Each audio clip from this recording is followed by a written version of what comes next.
enchantée, du coup, ravie d'avoir autant de monde sur des sujets de refonte qui ne sont pas toujours les sujets les plus sexy, il faut se le dire. Juste que j'ai une petite idée, qui dans la salle est produit? Ok, donc une grande majorité avec plein de produits. Est-ce qu'il y a des développeurs? Ouais, quand même, chouette. Est-ce qu'il y a d'autres métiers en reconversion ou autre? Quelques-uns. Ok. Eh bien, enchanté à tout le monde. Qui d'entre vous a déjà fait des refontes? Ok, donc un peu plus de la moitié de la salle. Et qui a déjà raté sa refonte? Ah, franchement, vous êtes plutôt... Bon, il y en a qui rigolent parce qu'ils sont en train de la rater, je crois. J'ai vu 2-3 mains à demi levées en mode attendons de voir ce que ça veut dire rater sa refonte. Bonjour à tous, du coup, moi je m'appelle Claire, je suis ingé de formation, j'ai fait 10 ans de produit, plutôt en start-up, notamment chez Supermood où j'étais CPO et j'ai aidé la boîte à créer ses équipes puis à scaler. Et depuis 2 ans, je suis fractional CPO en freelance. Je suis à la fois bénévole sur des toutes petites boîtes comme Willa et chez l'Avant-Garde, qui est un asso pour les femmes managers dans le produit, s'il y en a parmi vous dans la salle ce soir. Et j'ai décidé de me spécialiser sur le sujet sexy des refontes tech. Et c'est un sujet que j'ai trouvé hyper intéressant parce que quand on parle souvent produit, on parle beaucoup de tout ce qui est lancement produit, il y a beaucoup de ressources. 0 to 1, faire un MVP, tester son market fit. Alors que finalement, c'est une phase qui est assez projet puisqu'on est sur des stratégies de lancement. Et quand on parle de gestion produit, d'habitude, on parle de tout le cycle de vie qui inclut du coup la maintenance, les itérations, la suite et donc potentiellement aussi tout ce qui va être qualité et refonte, si jamais on n'a pas totalement bien géré la dette au fil de l'eau. Et sur ce deuxième sujet, quand j'ai commencé à faire des refontes, j'ai trouvé vraiment pas grand-chose, ou des sujets plutôt techniques, comment est-ce que je vais choisir la bonne architecture, choisir la bonne techno, comment je forme mes équipes, mais assez peu de choses sur comment je maintiens une stratégie produit à côté d'un projet de refonte. Est-ce que c'est 2 choses parallèles? Est-ce que les 2 doivent être mélangés? Comment on le gère? Et c'est un vrai sujet, puisque donc vous n'êtes pas représentatif, ou alors il y en a qui n'ont pas levé la main dans la salle et qui auraient dû. Quand on regarde les refontes, il y a 50% des projets qui vont juste ne jamais arriver au bout. Donc soit parce qu'ils vont au bout, sont refusés par les clients, c'est mis dans les cartons, soit juste parce qu'il y a un moment, il y a une autre urgence marché et on dit stop, time out, on refera la refonte à un autre moment. Donc la stat est énorme, et même quand on regarde la moitié qui va aller au bout, on a quand même que 4% de succès, c'est-à-dire j'ai atteint dans les délais, j'ai fini ma refonte et j'ai apporté de la valeur business. Ce qui veut dire que ce sujet-là n'est pas du tout un sujet qu'on sait traiter aujourd'hui. Et moi, mon hypothèse, c'est qu'on a du mal à équilibrer tout ce qui va être stratégie business et choix technologique. Et donc quand on lance un produit, on va être très dans le MVP, on teste, on fait des trucs crado, on avance. Et au moment où il va falloir rééquilibrer la balance et se dire ok, maintenant il va falloir construire plus propre, faire des choix d'archi, souvent le coche est loupé. Et on arrive à l'étape refonte où là pour le coup on se dit bon bah ça c'est un projet tech géré par la tech. Et c'est compliqué de faire bien travailler ces 2 mondes et de créer une stratégie cohérente avec le produit plus la tech, même quand on va faire une refonte. En tout, j'avais fait une dizaine de refontes et moi je suis assez persuadée qu'on peut transformer tous les projets de refonte en des projets beaucoup plus stratégiques en se disant justement ok, je vais faire une refonte, donc j'ai une contrainte sur la dette, mais quelle est la valeur que je veux apporter avec cette refonte? Comment ça s'intègre dans ma stratégie d'entreprise? Et donc globalement, comment je vais aller pitcher ma refonte et justifier ma refonte? Et si on part de la base, donc les enjeux, qu'est-ce qui se passe quand on se dit qu'on va faire une refonte? Souvent, le premier signal déclencheur, ça va être l'obsolescence technologique. Problème de sécurité, bibliothèque pas mise à jour, de plus en plus de bugs. Ça, c'est la partie, je vais dire, visible par la tech et par le CTO de l'iceberg refonte. Quand on attend un petit peu plus et qu'on doit justement commencer à justifier la refonte, on va commencer à avoir des problèmes qui affectent directement l'expérience, de la latence, des bugs. Et globalement, cette dette commence à vraiment scléroser le produit. Là, c'est souvent le moment où les équipes commencent à se dire il va falloir qu'on fasse quelque chose parce que du coup, ça a un impact business tangible. Je vois très rarement la troisième, alors que c'est d'autant plus important là maintenant, qui est en fait, il faut que je fasse une refonte parce que je n'arrive plus à innover. Parce que ça fait 1 an que j'ai rien sorti, je passe tout mon temps en maintenance. Parce qu'il y a des nouvelles technos sur le marché et que ma stack n'est pas capable de les porter et de les supporter. Et ça, pour moi, c'est les 3 signaux déclencheurs qui font commencer à se dire ok, j'ai un problème avec ma dette. Et du coup, tout l'enjeu, c'est de partir de ces constats qui sont quand même pas mal des sujets techniques, de bugs, de latence. On est en train de parler de sujets relativement techniques. Où on se dit, je vais faire une refonte pour améliorer mes pratiques de développement, ma techno. Je vais partir d'un socle neuf. Je m'étais dit qu'à un moment, j'allais finir par marcher dessus. Et comment je vais transvaser ça sur une vision qui est beaucoup plus compréhensible par la direction, qui en fait, elle se dit, ok, on va refaire un tout nouveau produit. Et je vais avoir un super truc, hyper moderne, beaucoup plus efficace en réduisant mes coûts, je vais vendre des millions. Et quand on parle à des DG, tu entends quand ils disent j'ai un projet de refonte, c'est un peu la manière dont ils le présentent. Donc on va essayer de le transformer, mais pas à ce point-là non plus. Parce que ce qui se passe derrière, c'est on lance la refonte en se disant ok, je veux apporter de la valeur, puisque c'est notre job finalement. Puis il commence à y avoir des premiers écueils, c'est normal, c'est un projet hyper risqué, donc on va commencer à tirer sur la pelote de laine du code et puis se rendre compte qu'il y a beaucoup plus que ce qu'on pensait qui vient avec nous. Réévaluer au fur et à mesure la durée en disant on est un peu en retard, ça va prendre plus de temps que prévu.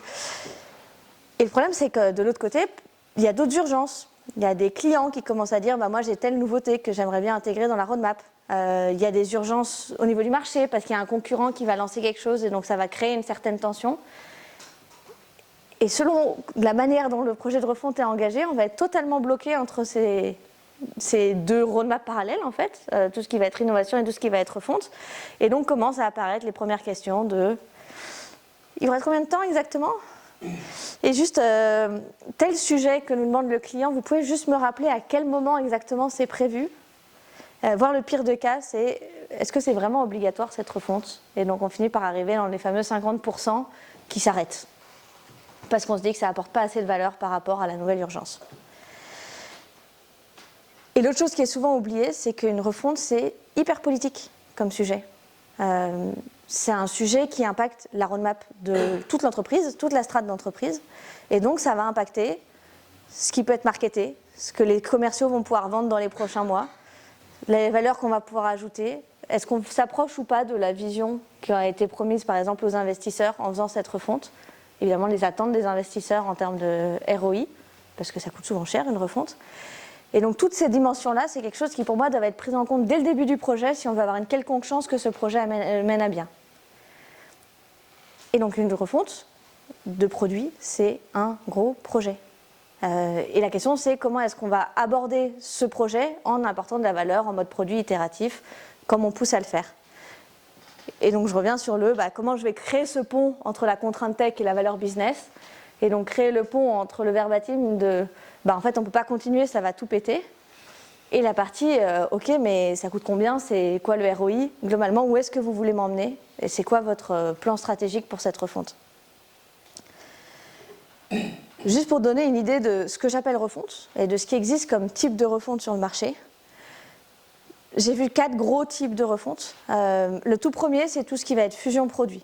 C'est hyper courant sur le marché, soit parce qu'il y a des fusions d'entreprises, soit parce qu'on a une application Android et une application iOS et que finalement il y a Flutter qui arrive et que donc on se dit qu'autant faire une application qui fait les deux. Soit parce que de temps en temps on a 2 fonctionnalités qui font pareil. Moi c'était mon cas en 2017. L'avantage de ces fusions, c'est que c'est assez facile de prouver la rentabilité. Je considère que ça reste une refonte puisque du coup il y a un des 2 produits souvent qu'on va choisir et qu'on va faire évoluer en essayant de remettre tout ce qu'il y a dans l'autre. Et à l'inverse, on va devoir migrer les clients du produit historique. Le deuxième type de refonte, moi j'appelle ça les refontes Big Bang. C'est le fameux truc, je vais partir d'une page blanche, parce que le truc il est tellement crado qu'autant que je recommence de zéro.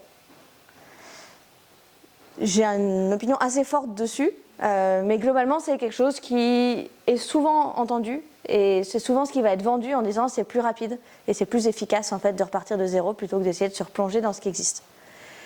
Et les 2 derniers types, c'est un peu des cousines. Il y a tout ce qui va être refonte pas à pas. Donc ok, j'accepte que j'ai un legacy et comment je vais le faire évoluer en parallèle de ma stratégie produit. Et refonte par interfaçage qui est, j'ai un legacy, je ne peux clairement pas continuer avec cette base de code parce que c'est tout crado. Mais comme je veux migrer mes clients petit à petit, je vais créer une interface au-dessus avec la nouvelle techno. Et c'est cette interface qui va dispatcher les appels utilisateurs, tant en temps vers l'ancien, tant en temps vers le nouveau. Donc moi j'ai tous mes utilisateurs sur la même interface initialement et c'est juste selon ce qu'il fait et selon ce qu'on a déjà migré, je vais taper dans l'un ou dans l'autre. Et donc ça évite de retarder la migration utilisateur à la fin, même si on repart un peu d'une page blanche. C'est la plus complexe technologiquement parce que ça demande souvent un bon travail côté tech pour s'assurer que ça fonctionne, qu'il n'y a pas trop de délai, qu'il n'y a pas trop de latence. Mais une fois que c'est mis en place, c'est beaucoup plus simple pour la suite de la refonte. Depuis, j'ai fait pas mal de refontes, plutôt des refontes agiles et des refontes d'interfaçage. Donc c'est celle que je connais le mieux si vous avez des questions à la fin. Mais du coup, j'ai vu un peu de tout. Et ce que je trouve intéressant, c'est que quand on parle de qu'est-ce que je pense de la refonte, si je vous dis demain, vous allez faire une fusion de produits, je suppose qu'il n'y a pas grand monde dans la salle qui se dit super génial. Alors qu'en revanche, si je vous dis, ok, demain, je te donne une squad de 5 personnes et tu peux réinventer notre produit, là déjà, soudain, on a un peu plus de monde intéressé. Ça retombe dès qu'on commence à dire, on va faire une refonte agile, on va refondre au fur et à mesure. Parce que ça donne cette impression de ouais, bon, on va continuer à bosser comme d'habitude, juste avec une contrainte en plus qui est la dette. Le truc, c'est que les gens avec qui on bosse, c'est pas du tout leur perception de la refonte. Eux, quand on leur dit je vais faire une fusion de produits, ok, rentabilité logique, sur le papier, on peut y aller. En revanche, fais-moi confiance, donne-moi une feuille blanche, je te refais le produit, et puis tu migres tous les clients dans 6 mois, 1 an dessus. J'ai rarement vu quelqu'un côté DG ou CEO qui se dit super, allez-y les gars, j'ai super confiance dans votre plan. Et dès qu'on retrouve en revanche les refontes agiles et pas à pas, là on commence à retrouver de l'intérêt puisqu'on commence à dire bah, vous allez pouvoir apporter de la valeur au fur et à mesure. S'il faut faire une pause sur la refonte pour une nouvelle fonctionnalité, bah, si elle est sur le socle qu'on a déjà refondu, c'est possible. Et donc en gros on prend beaucoup moins de risques, on étale le risque en tout cas sur le dernier type de refonte même s'il coûte plus cher. Et donc, toutes ces différentes catégories de refonte, pour moi, il y a vraiment 2 grandes familles qui vont être tout ce qui va être, je fais une refonte Big Bang, ce que moi j'appelle aussi les refontes en V, parce que globalement c'est un tunnel où je parie que dans 6 mois, 1 an, mon nouveau produit sera mieux que l'ancien et que je pourrai migrer tous mes clients facilement dessus. Ce qui est super efficace quand vous testez un nouveau marché et qu'on se dit, bah, de toute façon, c'est pas la même base client, donc autant ne pas s'embêter du legacy. Si je veux faire vraiment un truc en mode ISO, c'est hyper bien documenté. En moins de 6 mois, je sais que j'ai fait la migration.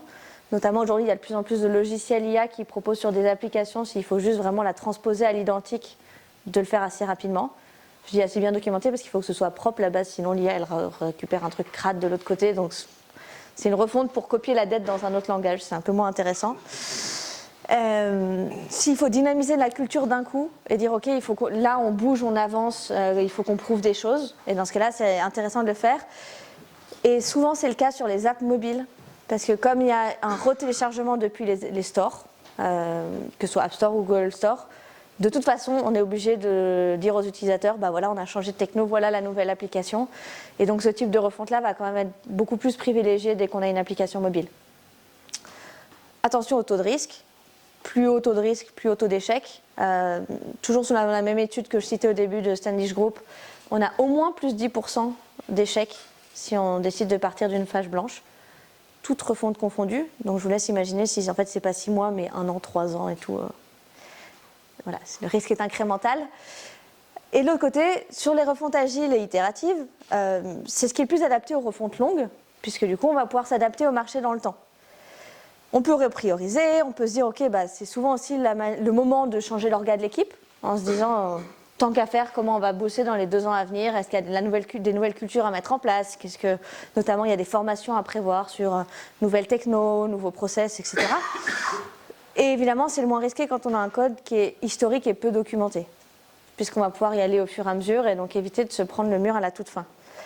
En revanche, c'est des refontes qui sont beaucoup plus longues et je pense qu'il faut en avoir confiance. Parce que du coup, ça demande, c'est là que je disais, on fait un peu de projet, ça demande une vraie gestion de projet, d'arriver à tenir dans le temps ces refontes qui vont durer 9 mois, 1 an. Là, j'ai un client qui l'a estimé à 5 ans, sa refonte. Évidemment, ça demande une sacrée gestion de projet à côté pour tenir dans la durée et pour arriver à trouver aussi des leviers de motivation dans les équipes à qui on dit, bah, dans les 5 prochaines années, on va réécrire le logiciel. Là, c'est 5 ans parce que justement, ils ont décidé de rajouter dedans des nouvelles fonctionnalités pour que ce ne soit pas 3 ans d'ISO et qu'à la fin, il n'y ait plus personne. Et donc, comment on fait pour transformer cette refonte en quelque chose qui est un peu plus tangible et qui a plus de succès business? Pour moi, il y a 3 gros piliers. Le premier, ça va être tout ce qui est architecture techno, choix technologique. c'est pas celui dont je vais parler ce soir, parce que c'est pas celui dont je suis le plus experte, puisque moi j'interviens plutôt sur les sujets produits et orga.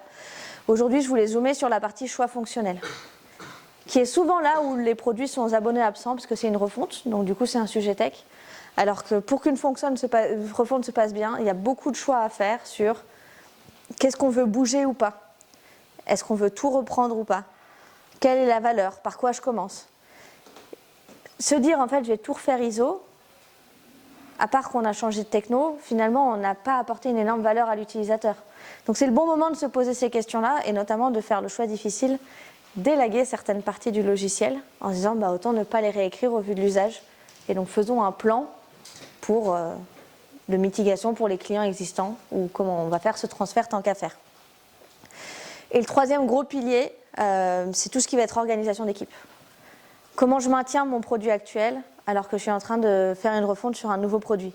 Est-ce que c'est 2 équipes séparées? Est-ce que tout le monde est dans la même équipe?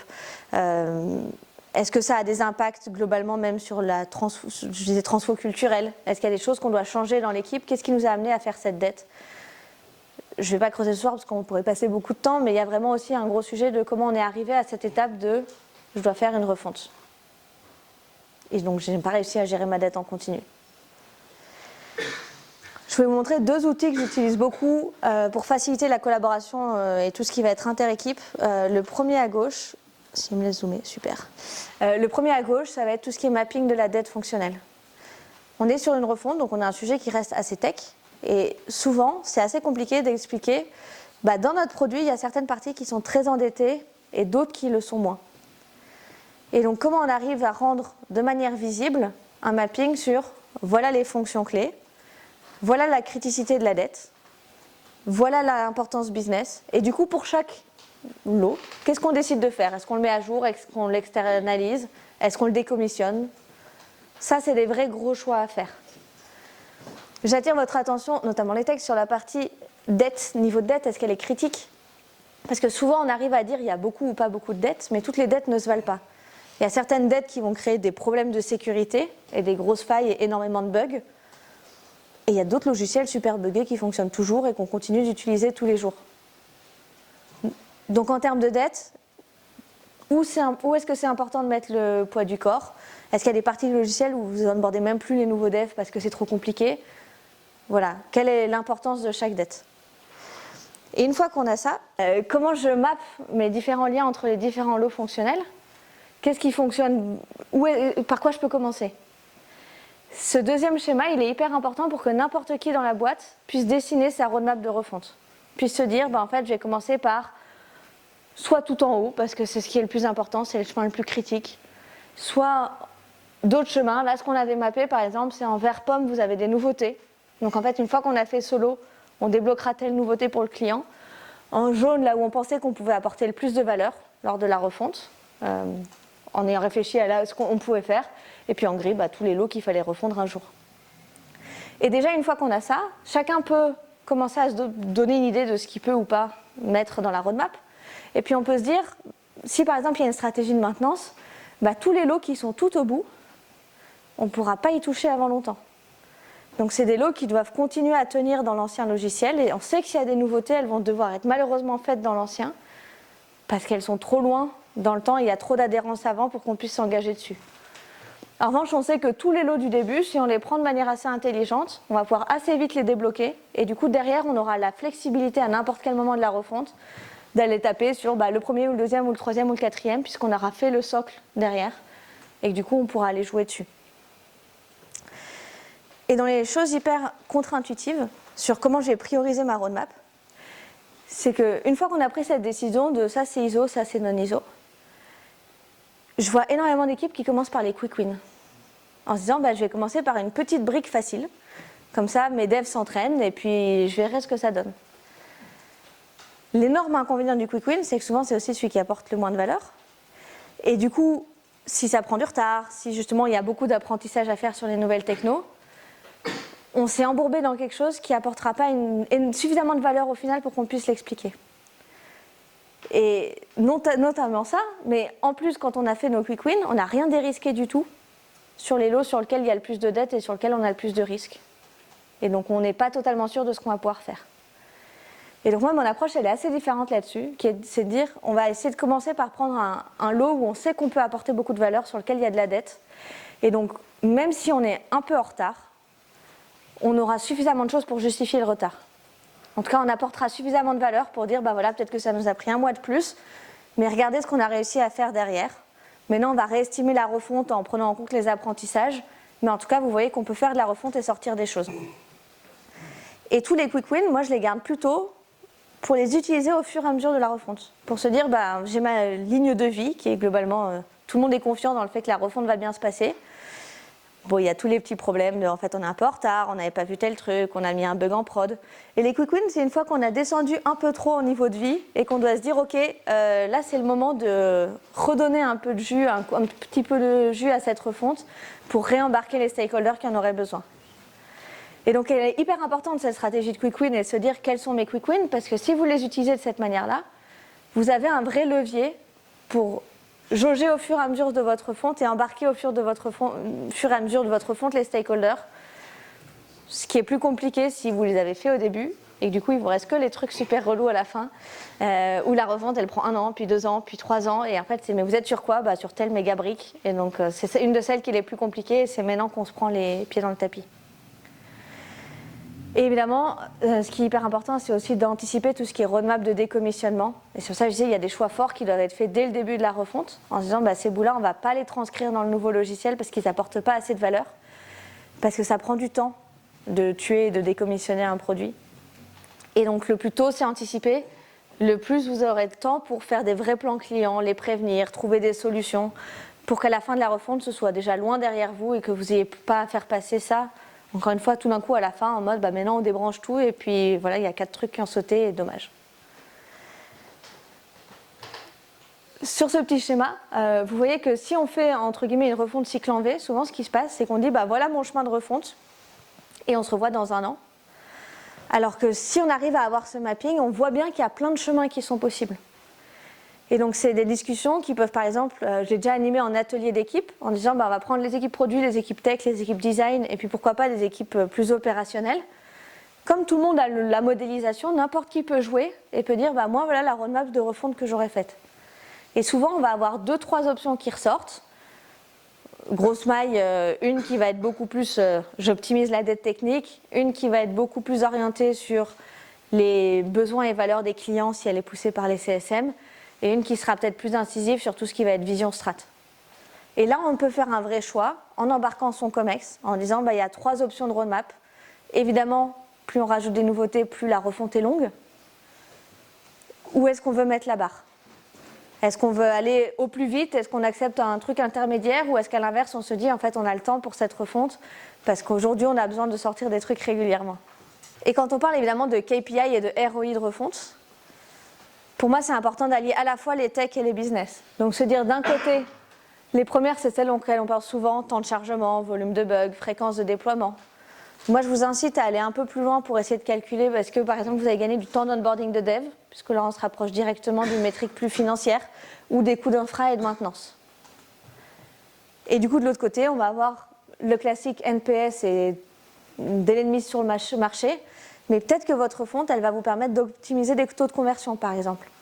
Si vous enlevez les bouts du produit qui sont moins utilisés et que vous repositionnez votre produit en faisant la refonte, statistiquement, vous allez du coup avoir une cible client plus étroite, puisque vous allez avoir pile les clients qui ont besoin de votre produit. Et du coup, vous allez perdre des insatisfaits, mais pour gagner des satisfaits qui vont vous promouvoir. Et ça évite sinon l'écueil qui est, bah, en fait, j'ai une brique que personne n'aime bien. Donc tout le monde dit le produit il est bien, sauf ce truc. Ouais, bah, du coup, est-ce qu'on veut garder ce truc ou est-ce que c'est le bon moment pour s'en séparer ? Bonus si on arrive à avoir des nouveaux marchés ou de l'augmentation du panier moyen, parce qu'on va, par exemple, retravailler le pricing. En disant, bah, tant qu'à faire la refonte, posons-nous sur qu'est-ce qui apporte de l'argent ou pas. Et du coup, on peut avoir des nouveaux paniers de pricing en mettant l'argent et l'investissement au bon endroit sur des choses qui vont augmenter la monétisation. Et ça, pareil, plus c'est anticipé, plus c'est réfléchi au début de la refonte, plus derrière vous avez une stratégie cohérente à proposer. Et je voulais juste terminer sur, moi je parle de refonte puisque du coup c'est un de mes gros sujets, mais comment on fait pour ceux qui du coup ne sont pas dans une refonte pour ne pas arriver à cette étape refonte ? Ou comment on fait pour que quand on est dans une refonte, on fasse un logiciel suffisamment propre pour ne pas refaire une refonte 3 ans plus tard, parce qu'il y a aussi des boîtes qui en soient 3, 4 refontes, etc. Et pour moi, un des gros sujets clés, c'est que si on se met dans un mode, en fait, il y a les sujets tech et les sujets business, je vous donne dans le mille de qui gagne. Et globalement, c'est pas nous. Globalement, c'est pas le côté plus tech ni produit d'ailleurs. Donc la vraie question, c'est comment je vais pouvoir combiner les deux au fur et à mesure et arrêter d'avoir ces deux timelines distinctes de j'ai des trucs tech, j'ai des trucs business, et puis si le business déborde sur la tech, le business a débordé sur la tech. Et donc, la dette, c'est une contrainte techno, et donc c'est quand je fais ma roadmap, moi par exemple en tant que produit, comment je vais intégrer ces contraintes de dette, ces contraintes technologiques, et comment on va travailler sur une roadmap qui est équilibrée au fur et à mesure du temps. Et le choix qu'on fait toujours, c'est qualité versus time to market. Au début, je vous disais, on se lance, on est sur du time to market, on va être le plus rapide possible, donc on teste sur du quick and dirty. Normalement, plus la boîte s'établit, plus il faut rééquilibrer cette balance pour aller vers plus de qualité, sans tomber dans l'extrême inverse où du coup tout devient très lent. Mais pour arriver à se dire, au fur et à mesure, je commence à résorber ma dette pour ne pas arriver à cette étape où je dois tout refaire. Et souvent, quand on arrive sur un stade refonte, c'est qu'il y a un sujet culturel sur la place du développeur dans la boîte. C'est-à-dire qu'on a accepté de faire un patch sur un patch sur un patch sur un patch, jusqu'à ce qu'on ne puisse plus faire de patch. Et donc, c'est toujours des questions de est-ce que j'ai bien impliqué mes développeurs dès le début, quand on parle de priorité business, pour qu'ils puissent me dire, juste si tu as le choix entre la 1 et la 2 en initiative, il y en a une sur laquelle tu construis sur du sable et il y a l'autre qui est beaucoup plus safe. Donc si tu prends celle-là, prévois plus de temps pour qu'on puisse cleaner le code, par exemple. Il y a des sujets de comment on intègre la qualité dans les KPI de succès. Donc ok, on est sorti de ces livrets pour telle date à tel budget, on a peut-être rajouté une KPI et pour telle valeur. Est-ce qu'il y a quelque chose derrière qui nous assure que c'est et en respectant une certaine norme de qualité? Et du coup, comment on arrive à valoriser des critères techniques comme critères de succès? Et ça, c'est un vrai changement culturel en fait au niveau de la boîte, de se dire ce critère technique il compte autant que le critère qu'on a mis juste à côté. Et il y a un travail à faire côté tech qui va être, à l'inverse, comment je vais réussir à, j'appelle ça BPiser la dette tech et son impact, mais globalement, comment j'arrive à traduire ce que je demande comme effort technologique en le rapprochant de notions plus héroïstes, puisqu'on reste dans des boîtes où on dépense des choses pour théoriquement gagner de l'argent derrière. Et donc, quel est le niveau de dette? C'est quoi la criticité? Est-ce que vous avez un indicateur que vous pouvez suivre? Maintenant, il y a plein d'outils, SonarCube ou autres, qui permettent d'avoir un indicateur de dette qu'on suit et de qualité de code qui permettent d'objectiver et de sortir du « je pense que c'est crade ». Est-ce que vous arrivez à relier la dette avec des initiatives stratégiques en disant « ok, cette initiative-là, si on la fait, il y aura telle dette à payer, donc c'est assez important qu'on mette le doigt dessus » versus celle-là, pour le coup, on peut y aller, c'est assez simple. Et est-ce que vous arrivez à proposer des plans de redressement évolutifs, justement avant d'arriver à cette étape de refonte, en disant comment on mitige, comment on fait en sorte, typiquement en faisant ces mappings tech fonctionnels, de faire remonter certaines fonctionnalités dans la roadmap parce qu'elles ont trop de dettes et qu'il faut payer cette dette. Et ça peut évidemment se faire au fil de l'eau, ça n'est pas obligé de se faire à la toute fin, avec un vrai sujet du coup de comment on va gérer cette dette de manière agile, comment j'embarque mes décisionnaires, comment je la mesure, et est-ce que j'arrive à standardiser et à automatiser une partie de la qualité. Il y a de plus en plus de choses qui se font maintenant, notamment sur dès qu'il y a des commits, on peut mettre des critères de qualité qui vont éviter d'arriver dans cette étape où on a dépassé le seuil critique. Je vais terminer sur 3 grandes tendances que là je vois du coup pour m'être penchée sur le sujet depuis 2 ans. La première, je vous en ai un peu parlé, mais sur tout ce qui va être IA pour les développeurs, mais aussi pour les refontes. Je vois de plus en plus de caps de conseil qui ont des assistants pour faire de la rétrodoc du code, puis la réécriture dans un nouveau langage. Sur une refonte courte, ça fait gagner énormément de temps. Attention que sur une refonte longue, si on ne se pose pas la question du coup de qu'est-ce qu'on garde pas, qu'est-ce qui est prioritaire, l'IA ne va pas le faire pour nous. Donc globalement, on est en train de transposer de la dette. Donc comme toujours, outil à utiliser avec parcimonie selon les sujets. Sur tout ce qui va être évolution des technos, on voit bien que les technos évoluent assez vite. Et dès qu'on a un SaaS qui a 3-5 ans, globalement, on commence à avoir un gros poids de dette, voire des technos qui sont déjà obsolètes. Typiquement sur les applications natives, En ce moment, ça bouge énormément avec des nouvelles technologies qui permettent de combiner les deux. Et ça avait déjà bougé avant et ça continuera probablement de bouger. Donc il faut avoir conscience que dans ce monde qui bouge, et heureusement, c'est une gestion continue et assez conseillée, puisque si on attend, on sait de toute façon que le logiciel va devenir obsolète. C'est assez peu probable qu'il soit encore robuste dans 10 ans si on ne fait rien. Et la dernière chose, vous avez probablement tous remarqué qu'on est dans une période où on essaye de rationaliser les coûts et de se dire comment je fais pour globalement avoir moins d'argent dépensé à droite à gauche. Si dans vos produits vous n'arrivez pas à gérer cette dette, il y a un jour où le coût de la refonte sera trop élevé par rapport à juste tuer le produit. Et c'est des choses que je vois de plus en plus souvent, notamment dans les grands groupes où on parle de modernisation de logiciels, modernisation de l'IT, et où on finit par juste dire non mais en fait attendez, juste on va mettre un petit BP à côté. Ok, tous ces trucs-là, ils me rapportent combien par an? C'est quoi le budget de la refonte? Non, juste time out, on ferme le logiciel. Et donc ça, c'est des choses à garder en tête, parce qu'évidemment, plus on va attendre, plus on va avoir une refonte qui coûte cher. Et on n'est plus trop dans un monde où il y a un invest qui va mettre 3 millions sur la table pour réécrire le logiciel pour derrière pouvoir aller lever beaucoup plus. C'est soit ça a été construit de cette manière-là, soit ça va être plus compliqué. Et voilà pour aujourd'hui. N'hésitez pas du coup si vous avez des questions. J'écris pas mal sur les refontes, donc j'ai tout mis sur la même page, comme ça c'est plus simple, sur laquelle il y a d'autres comptes, d'autres talks, des bouts du livre que je suis en train d'écrire. Donc s'il y en a qui veulent suivre le sujet refonte, n'hésitez pas. Et si vous avez des questions, je suis là.